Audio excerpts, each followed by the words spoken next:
Nous avons de nouvelles informations concernant le procès en appel de Saïda Narza, qu'elle a été prise d'un malaise, s'est évanouie, qu'elle a une santé extrêmement chancelante et très fragile. Alors Saïda Narza au départ n'a pas été autorisée, la cour d'Alger n'a pas autorisé son évacuation. Son évacuation a été autorisée finalement, avant même que le verdict ne soit prononcé. Saïda Narza sera emprisonnée. Qu'est-ce qui s'est passé? Un camion des pompiers est arrivé. Elle a été escortée par le personnel de l'administration pénitentiaire. Ça veut dire que la personne qui sera prise en charge est appelée à être placée en détention. Le verdict n'a pas été encore prononcé par la cour d'Alger. Le fils de Saïda Narza Mouloud, qui n'est pas en prison, voulait accompagner sa maman à l'hôpital. Ils lui ont dit, toi tu n'as pas le droit d'y aller. Ils ont dit, toi tu seras prisonnier. Tu seras prisonnier. On lui apprend qu'il sera emprisonné alors que le verdict n'a pas été annoncé. Ça veut dire que le verdict a été préalablement établi. Nous sommes dans la démonstration par excellence de la justice du téléphone. Saïda Narza, à l'hôpital Mustafa Bachar où elle a été évacuée, elle a été placée dans une aile, dans un compartiment dédié aux détenus. Alors que le verdict n'a même pas été encore prononcé. C'est incroyable. C'est ça la justice du téléphone. Le verdict était déjà prêt. Et ça ne peut être que le président de la République. Il n'y a que Abdelmajid Tebboune qui peut donner son feu vert, qui peut décider, qui peut ordonner son incarcération. Nous avons de nouvelles informations concernant le procès en appel de Saïda Narza qui se déroule depuis ce matin le 9 juillet 2025. On vous a révélé dans la précédente émission qu'elle a été prise d'un malaise, s'est évanouie, qu'elle a une santé extrêmement chancelante et très fragile. Elle a déjà été victime de 2 AVC. Depuis le début de cette affaire, ce scandale, ce méga scandale préfabriqué par les autorités algériennes, il faut le dire, on l'a expliqué et démontré à maintes reprises. Cette affaire de corruption politique qui implique 3 anciens prétendants aux élections présidentielles anticipées de septembre 2024, qui sont Saïda Narza, Belkacem Sahli, Abdelhakim Hamadi. On a expliqué depuis le début que Belkacem Sahli et Abdelhakim Hamadi ne jouent que le rôle de figurants. Ils sont extrêmement peu cités dans ce dossier-là. C'est dans les 80 et quelques inculpés et accusés dans cette affaire. Ce sont essentiellement les partisans, les militants, les proches et les membres de la famille de Saïda Narza qui ont été emprisonnés, arrêtés, malmenés et condamnés à la prison ferme. Le premier procès de première instance, c'est le verdict, était le 26 mai 2025. C'était le 26 mai dernier. 10 ans de prison mais sans mandat de dépôt pour Saïda Narza. Et ses enfants qui ont été condamnés à des peines de prison. Elle a 3 fils qui ont été condamnés à des peines de prison allant de 5 ans à 8 ans, dont 2 ont été emprisonnés. Le 3e, Mouloud, Bachir et Adlan, ont été emprisonnés. Et Mouloud, le 3e, n'a pas été emprisonné. Il n'y a pas eu de mandat de dépôt qui a été prononcé au cours du procès en première instance.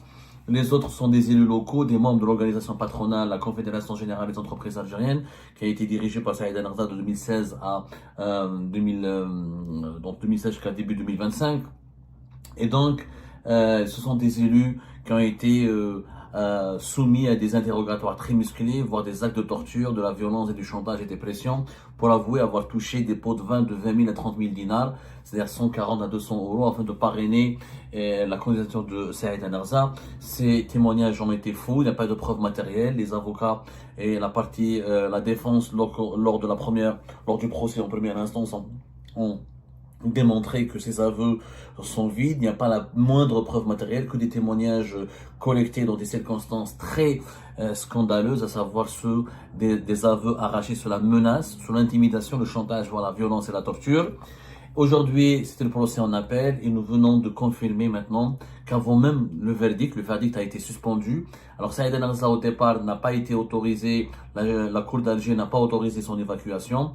Son évacuation a été autorisée finalement, mais ce qui s'est passé, c'est qu'avant même que le verdict ne soit prononcé, Saïda Narza sera emprisonnée aujourd'hui, le 9 juillet 2025. En coup de théâtre, qu'est-ce qui s'est passé? Un camion des pompiers est arrivé, elle a été escortée par le personnel de l'administration pénitentiaire. Le personnel de l'administration pénitentiaire et la police. L'administration pénitentiaire, ça veut dire que c'est un détenu. Ça veut dire que la personne qui sera prise en charge est appelée à être placée en détention. Donc Saïda Narza, le verdict n'a pas été encore prononcé par la cour d'Alger. Au moment où je vous parle, à l'instant, l'audience du procès a été suspendue. Les juges se sont retirés pour annoncer le verdict. Pendant ce temps-là, Madame Saïda Narza a été prise d'un malaise dangereux. Elle était bloquée pendant plus de 30 minutes dans la salle d'audience. Les policiers refusaient à ce que ses proches la conduisent aux urgences médicales de l'hôpital le plus proche. Il y avait une situation de confusion générale, de violence verbale, de menaces. Il y avait un climat très électrique. À la fin, les pompiers sont arrivés, escortés par le personnel de l'administration pénitentiaire. Le fils de Saïd Narza Mouloud, qui n'est pas en prison, voulait accompagner sa maman à l'hôpital. Ils lui ont dit, toi tu n'as pas le droit d'y aller. Il leur a dit, pourquoi c'est ma mère, pourquoi je peux pas l'accompagner? Ils lui ont dit, toi tu seras prisonnier. Tu seras prisonnier. Mouloud était choqué, ce gars, ce jeune, ce fils de Saïd Narza. Et on lui apprend qu'il sera emprisonné alors que le verdict n'a pas été annoncé. La justice algérienne, elle a battu tous les records de l'extravagance, de l'absurdité, de la manipulation et de la méchanceté, de la cruauté. Les juges n'ont pas donné le verdict. Il faut savoir que Saïd Narza ne fait pas l'objet d'un mandat de dépôt. Le 26 mai 2025, le tribunal de Sidi Mohamed ne l'a pas condamné à la prison ferme. Il l'a condamné à 10 ans, mais sans mandat de dépôt. Il a laissé le champ libre pour la cour d'appel, pour que la cour d'Alger confirme l'appel, confirme la peine. Si elle veut rajouter, si elle veut prononcer le mandat de dépôt, si elle veut imposer ou appliquer un mandat de dépôt, c'était à la cour d'Alger. Sauf que le procureur de la République de la cour d'Alger, lors du procès en appel, n'a pas demandé de mandat de dépôt selon les sources oculaires qui étaient présentes lors de l'audience de ce procès. Mais visiblement, les juges vont décider dans les minutes, dans les heures à venir, que Saïd Narza va être emprisonné, va être incarcéré. Ça veut dire que le verdict a été préalablement établi. Encore une fois, nous sommes dans la démonstration par excellence de la justice du téléphone. Les juges n'ont pas encore prononcé le jugement, n'ont pas donné le verdict. Donc le jugement il n'y a pas de jugement encore, donc il n'y a pas de verdict. Logiquement, la justice est un processus rationnel. Pour qu'il y ait jugement, il faut qu'il y ait verdict. Avant même que le verdict ne soit rendu, les proches de Saïd Narza ont été informés qu'ils ne peuvent pas quitter la salle ni la cour d'Alger parce qu'ils seront placés sous mandat de dépôt. Ils seront emprisonnés le jour même. Saïd Narza, à l'hôpital Mustafa Bacha où elle a été évacuée, elle a été placée dans une aile, dans un compartiment dédié aux détenus. Donc elle sera détenue, puisqu'elle est en train de se faire soigner avec les détenus qui sont emprisonnés dans les différentes prisons algériennes, notamment Mustafa Bacha sous la prison d'Al-Harrach ou la prison de Koléa. Donc, c'est bon, elle sera incarcérée. Avant même que elle sait qu'elle sera incarcérée, ses proches, ses avocats, sa famille savent qu'elle sera incarcérée alors que le verdict n'a même pas été encore prononcé. C'est incroyable.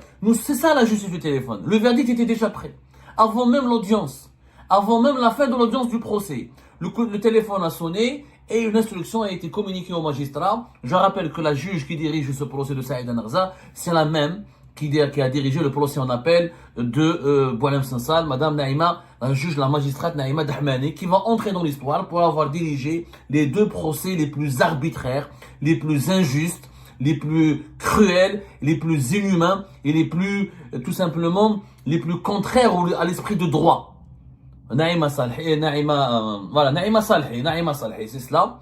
Donc elle va prononcer dans les heures à venir. Pourquoi le verdict n'a pas été encore prononcé? Parce que on peut pas incarcérer quelqu'un, on peut pas le placer sous mandat de dépôt s'il n'est pas présent dans la salle d'audience devant les juges qui vont demander son placement sous mandat de dépôt. S'il est à l'extérieur de la salle d'audience, il ne peut pas être placé sous mandat de dépôt, il reste en liberté conditionnelle, il peut faire des recours pour empêcher son emprisonnement. Donc ils veulent pas rendre le verdict. Le procès a été suspendu, les travaux du procès ont été suspendus en attendant que Saïd Narza revienne, retourne depuis l'hôpital vers la salle d'audience. Maintenant, c'est un film qui est en train de se passer. Mais imaginez, le malaise de Saïd Narza est dangereux et fatal et qu'elle ne peut pas revenir à la salle d'audience. Comment ils vont faire? Haslo. Ils vont emprisonner son fils, mais pas elle. Ou là, ils vont reporter le verdict. Dans 3-4 jours, ils vont la maintenir sous surveillance avec les éléments, avec les agents d'administration pénitentiaire à ses côtés, à l'hôpital du Mustafa Pacha. Tout est possible. Nous sommes dans un film, dans une justice de téléphone qui est dans une mise en scène cinématographique cruelle. Il n'y a rien à dire, nous sommes vraiment dans une mise en scène extrêmement cruelle et c'est grave. Ça veut dire qu'encore une fois, l'Algérie se distingue. On n'a pas de justice. Il n'y a pas de justice dans ce pays-là. Je le répète, il n'y a pas de justice. C'est un pays sans état de droit. Alors, elle n'a pas été incarcérée dans le procès, dans la première instance, elle va être incarcérée dans le procès en appel parce que quelqu'un de très haut placé, et ça ne peut être que le président de la République. Il n'y a que Abdelmajid Tebboune qui peut donner son feu vert, qui peut décider, qui peut ordonner son incarcération. Donc le président, le chef de l'État, il a ordonné son incarcération et la justice s'exécute. La justice algérienne, c'est une justice de la honte. Je dis bien une justice de la honte, ni plus ni moins. C'est une justice sans dignité, sans honneur, sans aucune crédibilité. Quand on informe les gens, quand on leur dit vous ne quittez pas la salle parce que vous allez finir en prison, alors que le verdict n'a même pas été rendu, ça veut dire qu'il n'y a pas de justice. Nous sommes dans des tribunaux vides, dans des tribunaux qui n'ont plus de sens, dans des lieux d'injustice. Dans des lieux d'injustice. En fait, la justice algérienne, c'est un courroie, c'est des sites d'indignité, c'est des endroits où la dignité humaine, elle est enterrée, elle est violée, elle est bafouée. Maintenant, il y aura un impact majeur après l'incarcération de Madame Saïda Narza. C'est la première fois. Je n'ai pas de souvenir qu'une femme politique, en plus, qu'une personnalité politique tout court ait été emprisonnée avec ses enfants pour avoir dévié le président qui a voulu faire un deuxième mandat. C'est ça l'affaire Saïda Narza, parce que le dossier il est vide. Une corruption, 20 000, 10 ans de prison pour 20 000, 30 000 dinars de frais. Des frais de campagne. Tout a été, la défense a prouvé, nos investigations, tous les gens honnêtes que nous avons interrogés, les témoins, les élus eux-mêmes ont reconnu avoir fait, une vingtaine d'élus ont reconnu avoir fait des témoignages faux et infondés sous la torture, la violence, l'intimidation et le chantage. On les a, comme c'est des gens pauvres, ils sont issus de Relizin, de Tieret, de Saïda, des villages les plus de l'intérieur du pays. Ils sont pas habitués aux manigances politiques du système du pouvoir à Alger. Donc ils ont pris peur, on les a forcés à faire de faux aveux. Sur la base de faits totalement ridicules. 20 000 dinars c'est de la corruption, 30 000 dinars c'est de la corruption. Donner à manger, offrir un repas, payer un taxi, louer un bus, transporter les gens, ça s'appelle la campagne électorale. Donc dans ce cas-là, tous les membres de la campagne d'Abdelmajid Tebboune seraient des corrompus aussi. On maintenant qu'ils ont bénéficié de repas, de prise en charge, de transport. En vérité, l'affaire, elle est nette. Le cœur de l'affaire est une vengeance orchestrée contre Saïda Narza. C'est la première fois dans l'histoire de l'Algérie qu'une femme politique, ni Louisa Hennoun, ni aucune autre femme avant Saïda Narza, ni aucun homme politique, ni aucune personnalité politique avant Saïda Narza n'a été incarcéré juste une année après des élections présidentielles en compagnie de ses enfants. Parce que même son fils, maintenant Mouloud, qui était à l'extérieur, sous contrôle judiciaire, sera incarcéré. On lui a déjà donné l'information. On l'a empêché de regagner l'hôpital de Mustafa Bacha, d'accompagner sa maman, parce qu'on lui a dit tu seras incarcéré. Donc il y aura Saïda Narza et 3 de ses enfants en prison. Pourquoi? Parce qu'ils ont défié le deuxième mandat de Tebboune. C'est du jamais vu dans l'histoire de l'Algérie. Là, l'Algérie démontre qu'aujourd'hui, elle est sous une emprise totalitaire, absolutiste. Le seul crime de Saïda Narza, et qu'elle a dit non au deuxième mandat, qu'elle a tenté de s'opposer à la reconduction d'Abdelmajid Tebboune au pouvoir, qu'elle a tenté de proposer une alternative.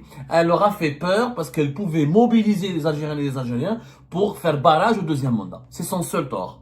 Donc là, nous sommes dans une dictature. Ça s'appelle de la persécution. Ça s'appelle du totalitarisme. Je pense qu'il faut enlever aujourd'hui la République démocratique populaire et mettre la monarchie algérienne totalitaire et dictatoriale. C'est ça la vérité. Saïda Narza, une femme malade, 63 ans, elle a fait 2 AVC, mère de famille, une personnalité respectable, ayant représenté l'Algérie dans des instances internationales comme Business Med, comme Business Africa, des confédérations patronales respectables. Elle faisait partie aussi d'organisations régionales, que le Bureau international du travail. Elle a siégé à Genève. Elle était représentante de l'Algérie dans pas mal d'institutions nationales et internationales. On en a parlé tout à l'heure, on a cité le cas d'El Moudjahed qui a parlé d'elle en des termes très élogieux. Des organisations arabes, africaines et méditerranéennes, Yajma'at al-Khair, c'est pour une femme qui a servi l'Algérie, qui était l'amie du président. Il faut savoir que Saïda Narza a été l'amie du président. De 2020 jusqu'à 2023, elle était la copine de Abdelmajid Tebboune. Ça, il lui faisait confiance, il l'appréciait, il l'appelait, il la recevait. Dès qu'elle a commencé à se retourner contre les membres de son entourage, dès qu'elle a critiqué son mauvais bilan, dès qu'elle a commencé à lui dire Rakrat, c'est bon, tu te trompes, tes mesures politiques ne sont pas bonnes, sont mauvaises, le pays ne va pas bien, on te ment, ton entourage te ment, le pays il est va désespérément mal, la situation économique risque d'être, elle est alarmante, les entrepreneurs s'ouvrent, et ben voilà, depuis ce moment-là, elle est devenue l'ennemi à abattre. On lui a pas pardonné son courage, son honnêteté, sa lucidité et sa sincérité et le fait qu'elle a dit la vérité aux Algériennes et aux Algériens. C'est ça. C'est aussi simple que ça. On a oublié, elle était membre de l'organisation arabe du travail. Elle était membre représentante souvent à plusieurs reprises du Bureau international du travail, d'organisations patronales, régionales, africaines et méditerranéennes. Elle était une représentante attitrée de l'Algérie, de l'État algérien. Aujourd'hui, elle devient la diablesse, la traîtresse qu'on va incarcérer en présence et en compagnie de ses enfants. Je tiens bien, une mère de famille emprisonnée, incarcérée dès aujourd'hui, le 9 juillet 2025, 4 jours après la célébration de l'indépendance du pays avec ses propres enfants. Des pratiques dignes du colonisateur. L'isti'mal français, à l'époque pour retrouver de telles pratiques, il faut revenir à la colonisation française. À la colonisation française, on tuait, on emprisonnait, on brisait les familles des moudjahidines et des combattants, femmes ou hommes et leurs enfants pour les punir d'avoir lutté, d'avoir défié la France coloniale. Boumedine ou Madelhaj, est-ce que Boumedine a emprisonné des opposants? Mais une mère de famille avec ses propres enfants? Madelhaj, Shadli Madelhaj. Bouteflika Saïda Narza, elle insultait jour et nuit. Elle critiquait Bouteflika, elle critiquait son frère, elle critiquait leurs amis les oligarques. Ils n'ont jamais touché à un seul de ses cheveux. Un seul de ses cheveux. Abdelmajid Tebboune, quand il était enfermé à Club des Pins, quand il avait peur de sortir du Club des Pins, quand on l'a mis son fils, Khaled Tebboune, en prison, l'une des rares personnalités qu'il a soutenues, c'était Saïda Narza. L'une des rares personnalités qui lui ont envoyé même des courses à son propre bungalow. Fait Club des Pins, c'était Saïda Narza. Ma khafetch, elle l'a soutenu. Mais Bouteflika, ma dalhaj fil habs. Saïd Bouteflika, ma dalhaj fil habs. Ils l'ont pas emprisonné. Ils l'ont pas incarcéré. Aujourd'hui, elle va être incarcérée. À 63 ans, mère de famille, chef d'entreprise, elle a créé des emplois. Elle a reçu des récompenses sur le plan national, sur le plan international. Elle a été classée par magazine Forbes comme étant parmi les 50 personnalités les plus influentes, les femmes les plus influentes du continent africain. Elle a rehaussé le drapeau algérien. Elle a défendu les couleurs de l'Algérie dans les organisations économiques et patronales les plus prestigieuses du continent africain et du bassin méditerranéen. Et aujourd'hui, elle sera emprisonnée, incarcérée. Cette séquence, et je m'arrête là, cette séquence est une rupture totale. Aujourd'hui, il n'y a plus d'espoir. Le système algérien a basculé dans la folie totalitaire.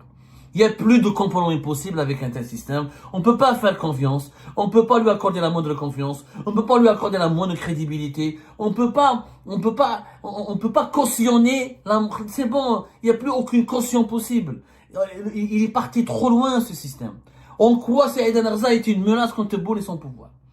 Elle a mobilisé des millions de personnes? Non. Elle a appelé à la rébellion? Elle a appelé à des manifestations illégales dans les rues? Elle a appelé à des marches contre l'ordre public? Elle a menacé l'ordre public? Ses partisans ont brûlé des pneus? Elle a volé? Elle a violé? Elle a rejoint des mouvances radicales? Elle a appuyé des dissidents radicaux et dangereux? Jamais. Elle n'a jamais eu une position répréhensible du point de vue de la vision et des perspectives du régime algérien actuel lui-même.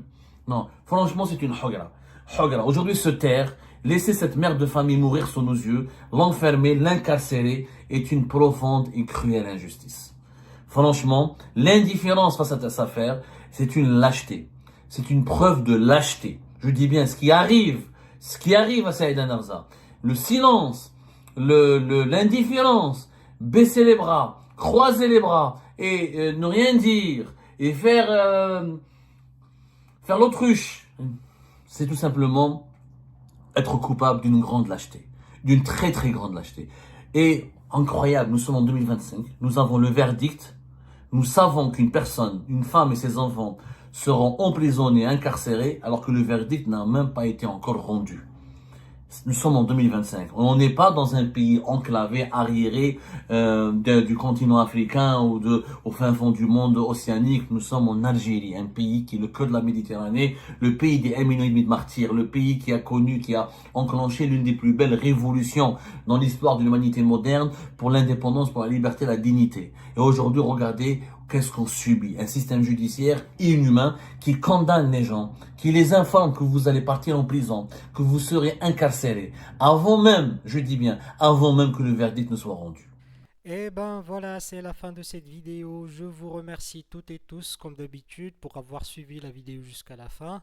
N'oubliez pas de nous laisser vos commentaires et vos réactions sur le sujet de cette vidéo et de partager le contenu si ça vous intéresse. Et je tiens toujours à remercier nos abonnés et les personnes qui réagissent de façon régulière sur nos vidéos et qui nous suivent et qui nous laissent des commentaires.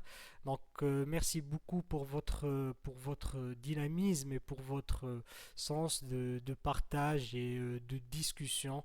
Donc voilà, sans vous, ce contenu n'a pas vraiment de valeur sans cette communauté qui ne cesse de s'accroître. Donc merci beaucoup et à la prochaine dans une nouvelle vidéo.